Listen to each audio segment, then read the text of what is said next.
찬송하십시다. 찬송가 540장.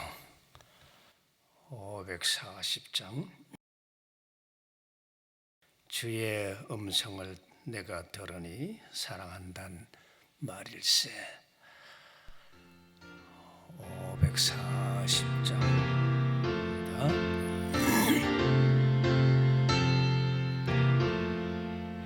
주의 음성을 내가 들으니 사랑한단 말일세.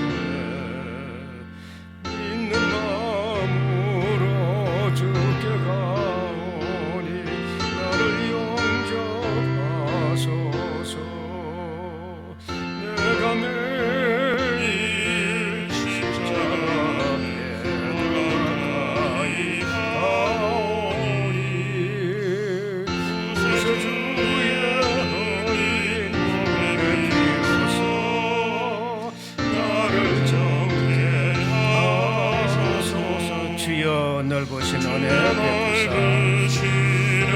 베푸사 나를 받아주시고 나의 꿈을 주의 뜻까지 내게 하여 주소서. 내가 매일 십자가 앞에 가까이 가오니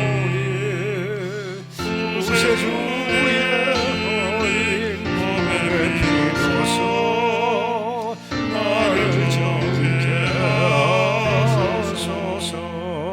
주의 보좌로 나갈 때에 어찌나 기쁠까. 주의 얼굴을 항상 배우니 더욱 친근합니다. 내가 매일 십자가 앞에 더 가까이 가오니 구세주의 흘린 몸에 비로소 나를 정케 하소서. 우리 구주의 넓은 사랑을 증명하옵소서. 주가 주시는 참된 기쁨도 헤아릴 수 없도다.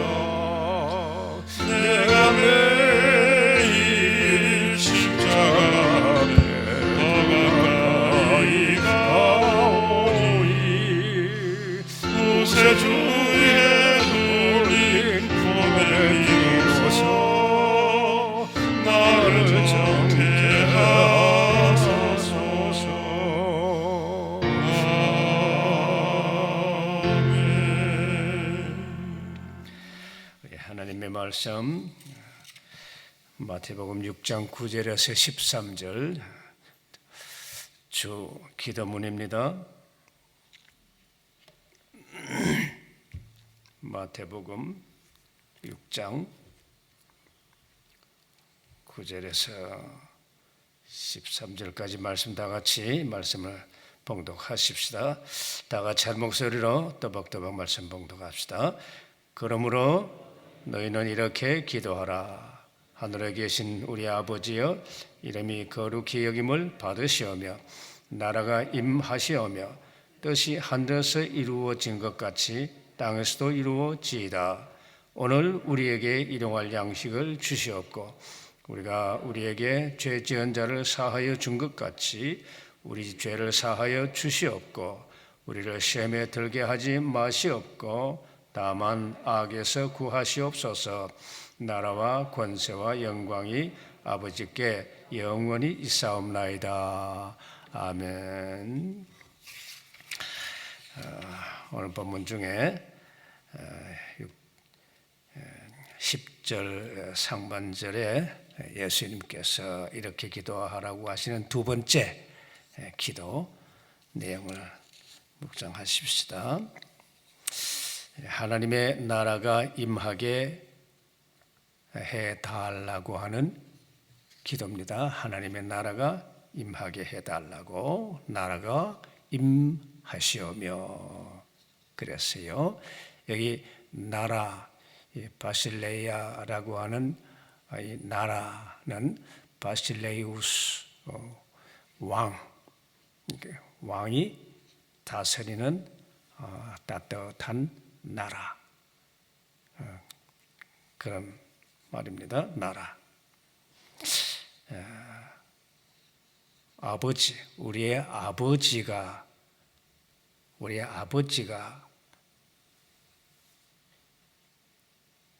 하나님 아버지가 다스리는 나라. 그러니까 하나님이 우리의 아버지가 되신다고 하는 개념이 함께 있는 것이죠. 주기도문 새 번역에는 아버지의 나라가 오게 하시며 그렇게 번역을 했어요. 아버지의 나라라고 번역을 했어요.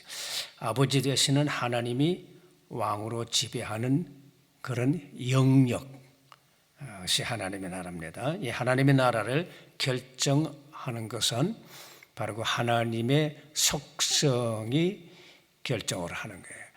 하나님의 대표적인 속성 중에 공의와 사랑이라고 하는 하나님의 그 본질, 그 속성이 있죠.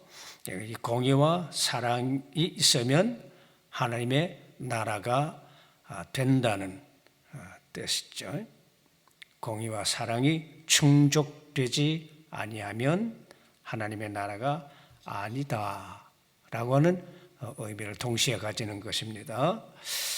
그런데 이 하나님의 공의와 하나님의 사랑이 어디에서 충족될 수 있는가? 이미 여러 번 말씀을 드린 것이지만은 하나님의 공의는 인간의 어떤 죄도 용서할 수가 없어요. 동시에 하나님의 사랑은 인간의 어떤 죄도 용서하실 수가 있는 것이죠. 예수 그리스도의 십자가는 인간의 모든 죄를 온전하게 대속하심으로 하나님의 공의와 사랑을 동시에 충족하신 것입니다. 하나님의 나라는 그래서 오직 예수 그리스도 안에서만 충족될 수 있습니다.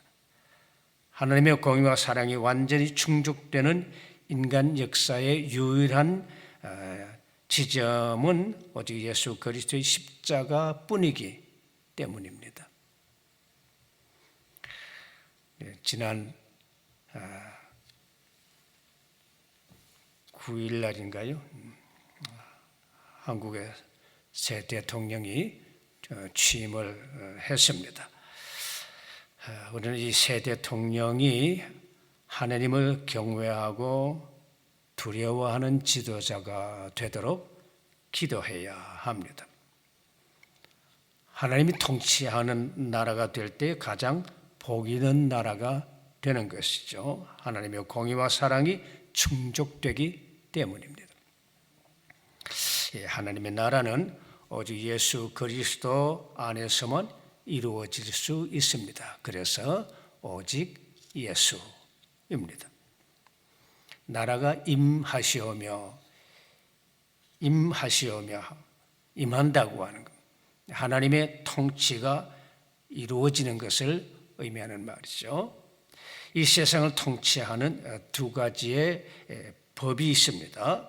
로마서 8장 2절에 보면 그리스도 예수 안에 있는 생명의 성령의 법이 죄와 사망의 법에서 너를 해방하였음이라.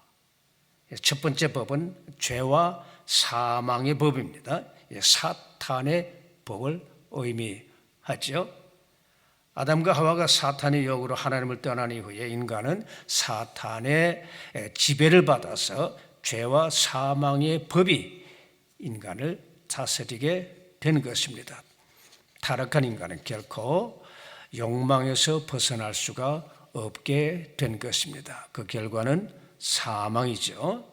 야고보서 1장 15절에 욕심이 잉태한즉 죄를 낳고 죄가 장성한 즉 사망을 낳느니라. 사탄이 이 세상을 지배하는 죄와 사망의 세계가 된 것입니다.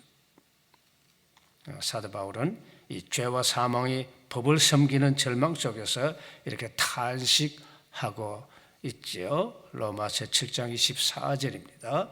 오호라 나는 곤고한 사람이로다. 이제 사망의 몸에서 누가 나를 건져내랴. 이것은 모든 인간의 절망을 부르짖는 탄식입니다. 다른 하나님의 법은 생명의 성령의 법이라고 그랬어요. 하나님의 법을 의미하는 것입니다. 인간이 타락한 직후에 하나님께서 죄와 사망에서 건져내실 메시아의 약속을 하셨습니다. 창세기 3장 15절은 최초의 메시아 언약의 말씀으로 이해해야 합니다. 여자의 후손은 네 머리를 상하게 할 것이요 너는 그의 발꿈치를 상하게 할 것이라. 예수 그리스도가 십자가로 사탄의 권세를 진멸할 것을 예언하는 말씀입니다. 죄와 사망의 법을 완전히 파기하신다는 것입니다. 그래서 사도 바울은 다시 확신을 가지고 힘차게 부르짖고 있습니다. 로마서 8장 2절의 말씀입니다. 그러므로 이제 그리스도 예수 안에 있는 자에게는 결코 정죄함이 없나니 이는 그리스도 예수 안에 있는 생명의 성령의 법이 죄와 사망의 법에서 너를 해방하였음이라. 아주 신실한 친구 목사님이 있는데 이런 이야기를 했어요. 언제든지 사업이 우선순위인 부자 장로님이 계셨는데 느닷없이 목사님에게 이런 질문을 했습니다. 목사님은 왜 예수를 믿습니까? 복 받으려고 믿는다고 하는 대답을 기대했는지는 모르지만은 목사님에게 너무 엉뚱한 질문 같았습니다. 그래도 목사님이 진지하게 대답을 했습니다. 성경 요한복음 8장 32절을 열었습니다. 진리를 알지니 진리가 너희를 자유롭게 하리라. 그리고 이렇게 한마디로 대답했습니다. 저는 자유하려고 예수를 믿습니다. 자유하려고 예수를 믿습니다. 여러분은 왜 예수 믿습니까? 돈벌이 잘 되라고, 건강하라고, 자식 성공하라고. 귀한 기도 제목들입니다. 필요치 않은 것이 아니에요. 그러나 진정으로 우리가 예수를 믿는 이유는 자유하는 데 있습니다. 죄와 사망의 법에서 자유하는 데에 있는 것입니다. 그리스도인은 죄와 사망의 법에서 자유하려고 예수 믿는 것이죠. 우리 모두 예수 그리스도 안에서 진정으로 자유함을 얻게 되는 줄 믿으시기를 바랍니다. 나라가 임하시오며 어떻게 하면 하나님의 나라가 임하는가? 육체의 욕심을 따라 행하지 말고 성령을 쫓아 행해야 한다고 말씀합니다. 갈라디아 5장 16절에 너희는 성령을 따라 행하라. 그리하면 육체의 욕심을 이루지 아니하리라. 사탄의 법은 육체의 일을 쫓습니다. 육체의 소욕은 성령을 거스르고 성령은 육체를 거스르나니 사탄의 법은 성령을 거스르기 때문에 하나님을 기쁘시게 할 수가 없습니다. 계속해서 갈등할 수밖에 없습니다. 그렇다고 육체의 욕망을 따라가면 멸망하는 길입니다. 반드시 성령의 법을 따라가야 생명에 이를 수 있습니다. 어떻게 하면 성령을 쫓아 행하는 것인가? 그 생명의 성령의 법이 어디에 있는 것인가? 성령은 하나님의 영이기 때문에 하나님의 말씀을 떠나 성령의 역사는 일어나지 않습니다. 하나님의 말씀 없이는 성령의 역사는 없습니다.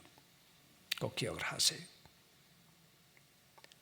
성령을 쫓아 행한다는 것은 하나님의 말씀대로 믿고 사는 것입니다. 다시 말하면 그리스도 예수를 믿음으로 성령의 법이 성취됩니다. 예수 그리스도 안에 하나님의 나라가 임하는 것입니다. 하나님의 법, 다시 말하면 하나님의 말씀에 순종하는 삶이 되어야 합니다. 하나님의 말씀에 순종하는 곳에 하나님의 나라가 임하기 때문입니다. 지난 주간에 가족 일로 브라질 상파울로를 다녀왔습니다. 작년부터 계획했는데 팬데믹으로 미루다가 비행기표 제한으로 부득이 가게 되었습니다. 그곳에서 대기업을 하는 60대의 장로님에게서 부끄러운 이야기를 들었습니다. 그 장로님은 연 매출이 1,000만 불을 하는 그런 기업을 하면서 기업의 11조 그리고 매년 사업 수익금의 30%를 신학교, 개척교회, 선교사, 선교지, 가난한 목회자들을 후원하고 있었습니다.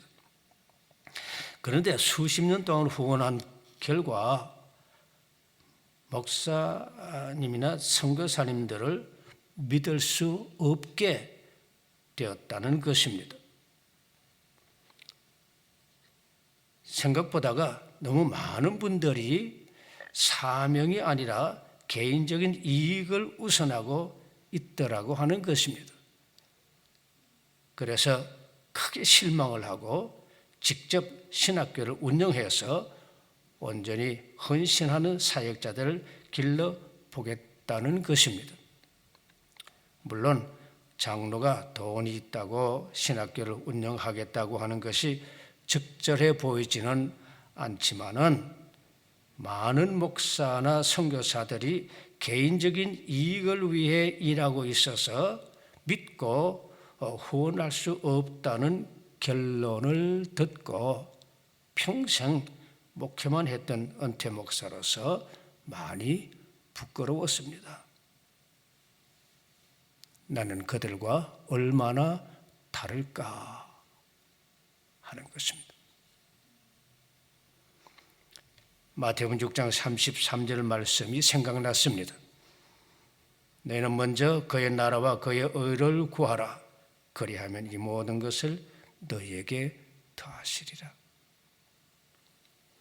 우리의 삶의 절대 우선순위는 무엇일까? 나라가 임하시오며 이렇게 기도할 수 있기를 바랍니다. 그래서 하나님의 나라가 이루어지는 일에 우리 모두 부끄러움 없이 쓰임받기를 간절히 바랍니다. 기도하십시다. 공의와 사랑으로 세상을 다스리시는 하나님 아버지, 예수 그리스도 안에서 하나님의 나라가 우리 안에 이루어져 죄와 사망의 권세를 날마다 이기며 살게 하옵소서. 그리함으로 주님의 나라에 이르기까지 십자가에서 이루신 하나님의 공의와 사랑을 날마다 찬송하게 하옵소서. 예수님의 이름으로 기도드립니다. 아멘. 조용히 기도하시다가 돌아가시기 바랍니다. 우리 다 같이 주님 가르치신 기도 함께 드리겠습니다. 하늘에 계신 우리 아버지여, 이름이 거룩히 여김을 받으시오며 나라가 임하시오며 뜻이 하늘에서 이루어진 것 같이 땅에서도 이루어지이다. 오늘 우리에게 일용할 양식을 주시옵고 우리가 우리에게 죄 지은 자를 사하여 준 것 같이 우리 죄를 사하여 주시옵고 우리를 시험에 들게 하지 마시옵고 다만 악에서 구하시옵소서. 나라와 권세와 영광이 아버지께 영원히 있사옵나이다. 아멘.